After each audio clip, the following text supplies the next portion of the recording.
समझिए.com में जो मैं विषय लेकर आया हूं, यह विषय है तो मौसम से जुड़ा हुआ, लेकिन बड़ी गंभीर खबर लेकर आया। जी हां, यह देश की अर्थव्यवस्था, देश की खेती, पानी, करोड़ों लोगों की जिंदगी से जुड़ा हुआ एक बड़ा अलर्ट है।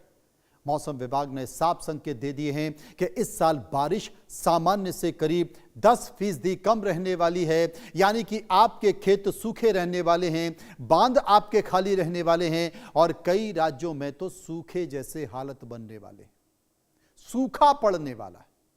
अगर बादल कमजोर पड़े तो असर सिर्फ किसानों पर नहीं होगा, बल्कि आपकी खाने की थाली, बिजली, पानी और महंगाई तक पहुंचेगा। सबसे बड़ा सवाल है कि क्या देश इस नए जल संकट की तरफ बढ़ रहा है? देश एक बड़े सूखे का इंतजार कर रहा है, सूखे की आहट सुन रहा है। इस तमाम सारी चीजों को विस्तार से समझाऊंगा, क्योंकि कम बारिश हुई तो इसका प्रभाव पड़ेगा। भारत की 50 से 60% खेती वर्षा पर, पानी पर, बारिश के पानी पर निर्भर करती है। वर्षा कम होने पर फसल उत्पादन में 5 से 15% तक गिरावट आ सकती है। 2023 से 24 के दौरान 303 मिलियन टन से अधिक का रिकॉर्ड खाद्यान्न उत्पादन होने के बाद इस बार गिरावट की आशंका के साथ है। देश के प्रमुख 166 जलाशयों में अभी 34% पानी भरा है।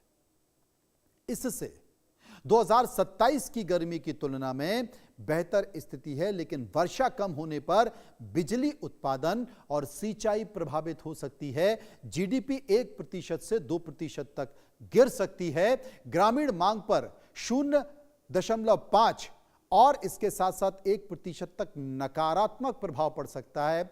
खाद्य पदार्थों की कीमत बढ़ सकती है। शेयर बाजार, बैंकिंग, बीमा सेक्टर की स्थिति भी प्रभावित हो सकती है, क्योंकि सूखा पड़ने की लगातार आशंका व्यक्त की जा रही है। अब इस साल कम बारिश होने वाली है। शुक्रवार को भारतीय मौसम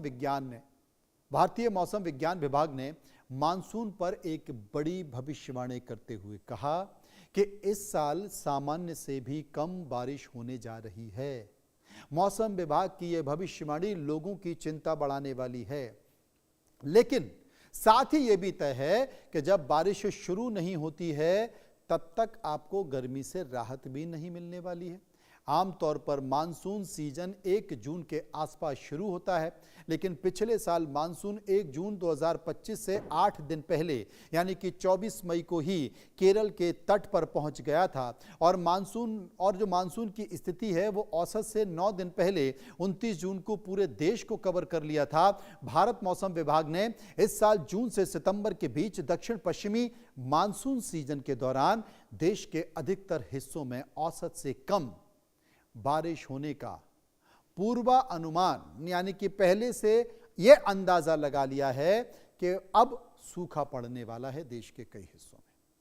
किसानों की परेशानी बढ़ने वाली है, सरकार की परेशानी बढ़ने वाली है, लोगों की परेशानी बढ़ने वाली है। देश भर में भीषण गर्मी के बीच दक्षिण पश्चिमी मानसून के इंतजार को लेकर बड़ी खबर सामने आ रही है। भारत मौसम विज्ञान विभाग ने अगले 2 से 3 दिनों में दक्षिण पश्चिम मानसून के केरल पहुंचने की संभावना तो जता दी है। इसके साथ ही पूर्वोत्तर भारत, दक्षिण भारत और कई अन्य क्षेत्रों में बारिश की गतिविधियों को तेज होने के भी संकेत बता दिए। लेकिन मौसम विभाग ने 1 से 7 जून के बीच कई राज्यों में भारी बारिश, गरज और चमक के साथ तेज हवा और कुछ इलाकों में ओलावृष्टि की चेतावनी भी जारी कर दी। यानी कि मौसम विभाग ने बता दिया है कि भारी बारिश किन किन इलाकों में पड़ सकती है। वहां पर ओले भी पड़ सकते हैं, वहां पर आंधी तूफान भी आ सकता है। आईएमडी के मुताबिक अरब सागर और दक्षिण प्रायद्वीपीय भारत के मौसम परिस्थितियां लगातार मजबूत हो रही हैं। इसके चलते 2 से 3 दिनों में दक्षिण पश्चिम मानसून के केरल पहुंचने की संभावना है। अब केरल तो वहां पर मानसून पहुंच जाएगा, लेकिन मानसून के आगमन के साथ साथ माहे और लक्षद्वीप के 1 से 5 दिन के दौरान वहां पर बहुत तेज बारिश होने वाली है। मतलब कहां कहां तेज बारिश हो रही है मौसम विभाग ये भी बता रहा है, कहां जरूरत से ज्यादा बारिश हो रही है मौसम विभाग ये भी बता रहा है। लेकिन कहां पर मानसून कमजोर पड़ने वाला है, कहां पर पानी नहीं मिलने वाला है, ये भी मौसम विभाग बता रहा है, क्योंकि भारत की अर्थव्यवस्था की धड़कन कृषि को कहा जाता है, मानसून को कहा जाता है। लेकिन अगर यही धड़कन कमजोर पड़ जाए तो असर खेत से लेकर बाजार और घर की रसोई तक दिखता है। कम बारिश सिर्फ मौसम नहीं, बल्कि ये पानी, भोजन, रोजगार और जिंदगी के संतुलन भी बिगाड़ देती है। ऐसे में जरूरत सिर्फ सरकार की तैयारी की नहीं, बल्कि हर नागरिक की होती है, क्योंकि आने वाला समय पानी बचाने वालों का ही है। लेकिन इस बात की चिंता किसे है? धड़ाधड़ पेड़ काटे जा रहे हैं, कभी विकास के नाम पर, कभी परियोजनाओं के नाम पर। क्योंकि पेड़ जहां हैं, ज्यादा हैं, वहां पर पानी है, और पेड़ जहां पर नहीं है, वहां आप क्या करोगे? तो मौसम विभाग ने साफ तौर पर कह दिया है कि देश के कई इलाकों में सूखा पड़ने वाला है, सूखे की चपेट में आ रहे हैं, और देखना होगा कि ये कौन सा इलाका है और सरकार की वहां पर किसानों को राहत देने की क्या तैयारी है। फिलहाल समझिए डॉक्टर